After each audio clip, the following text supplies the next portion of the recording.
Bonjour et bienvenue. Nous allons parler aujourd'hui d'affacturage et de financement de commandes. Pour cela, j'accueille aujourd'hui Philippe Mutin. Vous êtes directeur général délégué de Facto France. Bonjour Philippe. Bonjour. Et alors aujourd'hui, après 6 mois déjà de crise, comment vont les entreprises? Quels sont leurs principaux défis? Bien, écoutez, le constat, c'est que ça va mieux. Beaucoup mieux même que ce qu'on pouvait prévoir en mars, puisque la situation s'est grandement améliorée pour les entreprises. Chez Facto France, nous finançons plus de 40 milliards de chiffre d'affaires chaque année. Donc nous avons une vision très précise et en temps réel de ce qui se passe. Et à titre d'exemple, au mois d'août, les sociétés qui sont nos clients ont financé à hauteur de 90% de ce qu'elles avaient financé l'année d'avant. Donc on voit qu'il y a un vrai rattrapage d'activité. C'est plutôt bien sur ce plan-là. Sur le plan de la liquidité de la trésorerie, qui est un plan crucial, ça va très bien aussi, puisque là, tous les dispositifs qui ont été mis en place par le gouvernement et avec l'aide des banques dans le cadre du PGE ont joué à plein. Donc on a des entreprises aujourd'hui qui ont plus de trésorerie qu'elles n'en ont jamais eu. Donc pour répondre à votre question, la problématique aujourd'hui à laquelle sont confrontés les dirigeants d'entreprise, elle a changé totalement de nature. Ce sont plutôt des problématiques d'anticipation, de flexibilité, d'agilité auxquelles nos chefs d'entreprise vont être confrontés. J'illustre de 3 façons. La première chose, c'est le chiffre d'affaires. Quel sera mon chiffre d'affaires dans 6 mois, dans 12 mois, dans 18 mois? Comment je dois anticiper ça et comment je peux variabiliser mes coûts? C'est un vrai sujet. Deuxième point, il est très important celui-ci, c'est ma stratégie de financement. J'ai pris un PGE ou je n'en ai pas pris. Quel arbitrage je dois faire par rapport à ça? Comment mon banquier va réagir lorsque je vais lui présenter un bilan qui sera évidemment moins bon, qui sera grevé d'un endettement beaucoup plus fort, et puis des résultats opérationnels qui auront été dégradés. Donc il faut préparer tout ça. Et troisièmement, c'est un sujet extrêmement important également, c'est comment je vais finalement rationaliser et sécuriser mes relations avec mes acheteurs et avec mes fournisseurs. Parce que là aussi, l'assurance crédit va certainement subir la crise, et donc mes lignes d'assurance crédit baissant, il va falloir que je sécurise tous ces flux de financement et de paiement.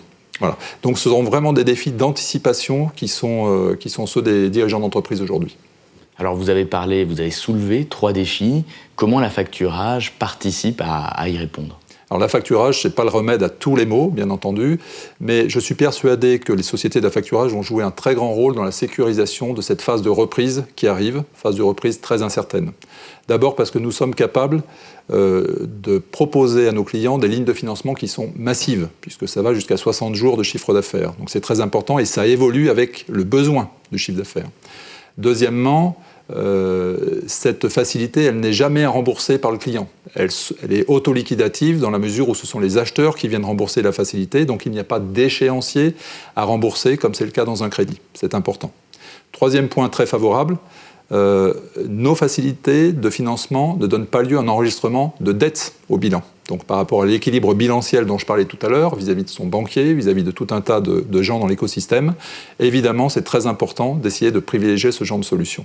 Et puis enfin, on offre des solutions de recouvrement ou de garantie des impayés. Donc quand on regarde le produit dans son ensemble, très robuste, très flexible, il répond parfaitement aux problématiques qui vont se présenter dans les mois et les semestres qui viennent. Alors l'État a bien compris le rôle de l'affacturage dans la période actuelle, puisque en juillet, il a abondé de 20 milliards d'euros supplémentaires de garanties, justement pour permettre aux facteurs comme vous de financer les factures, c'est vrai, mais également les bons de commande. Et pour parler du financement de bons de commande, j'accueille Sophie Susterac, qui est directrice régionale chez Facto France. Sophie, bonjour. Bonjour. Je vais parler donc de financement de commandes. Qu'est-ce que c'est exactement? Alors, comme vient de le préciser Philippe Mutin, l'affacturage est une source de financement très souple, aux multiples facettes. Mais pour en bénéficier pleinement, encore faut-il avoir des factures à céder à son factor. Or, malheureusement, actuellement, toutes les entreprises n'ont pas retrouvé le niveau de facturation suffisant. Pourtant, le carnet de commandes se remplit à nouveau. Et c'est dans ce contexte de reprise d'activité que le financement de commandes va répondre aux besoins de ces entreprises. En fait, nous avions déjà réfléchi à ce dispositif dès le mois de mars. Je dis nous, je parle des factors qui sont réunis au sein de l'ASF. Et nous l'avons soumis au pouvoir public. Nous avons soumis ce dispositif pour qu'ils se portent garant. Ils ont accepté de se porter garant de ce financement de commandes. D'ailleurs, c'est tout récent puisque le décret vient d'être publié le 6 septembre dernier. Alors vous l'avez dit, c'est un dispositif vraiment tout récent. Comment est-ce qu'il fonctionne vraiment prosaïquement ? C'est d'une grande simplicité. En fait, il s'agit d'anticiper le financement des factures. Donc, ça fonctionne exactement comme dans le cadre du contrat d'affacturage. L'entreprise va céder, transmettre ses bons de commande au facteur, puis lorsque la commande se réalisera, eh bien, elle se transformera en facture et il y aura un relais du financement au travers du contrat d'affacturage. Le financement se poursuivra sur la facture jusqu'à ce que le client règle. Donc, grande facilité, grande souplesse aussi et surtout aucune rupture entre le financement de bon de commande et le financement de la facture. Et ça va s'adresser à tout type d'entreprises qui s'adressent bien sûr en B2B et qui vont avoir un besoin entre la réception de la commande et leur facturation. Alors on le voit, il existe de nombreuses méthodes et des mécanismes pour pouvoir anticiper de manière sereine l'année 2021. Philippe, je me tourne vers vous pour le mot de la fin.